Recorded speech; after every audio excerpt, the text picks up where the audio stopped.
Hello everyone, welcome to Konaseema ఆడపడుచు.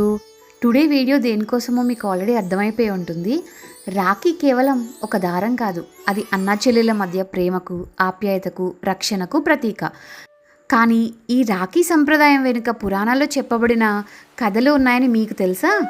దానిలో మొదటిది ఏది అంటే, దేవాసుర సంగ్రామంలో దేవేంద్రుడి విజయం కోసం ఇంద్రాణి పవిత్రమైన రక్షా సూత్రాన్ని ఆయన చేతికి కట్టిందని చెబుతారు. అందుకే రాఖీ అంటే కేవలం ఒక దారం కాదు, నీకు నేను ఉన్నాను అని చెప్పే ఒక అందమైన వాగ్దానం. మరొక పురాణ కథనం ప్రకారం శ్రీకృష్ణుడి చేతికి గాయమైనప్పుడు ద్రౌపది తన చీర కొంగులోని ఒక చిన్న ముక్కను చించి ఆయన గాయానికి కట్టిందట.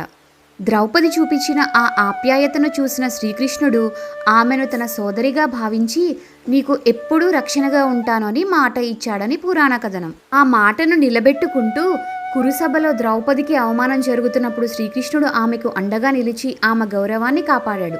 అందుకే రాఖీ అంటే కేవలం మణికట్టుకు కట్టే దారం కాదు, మనసుతో కట్టుకున్న బంధం, కష్టాల్లో తోడుగా నిలిచే వాగ్దానం, నీకు నేను ఉన్నాను అనే భరోసా.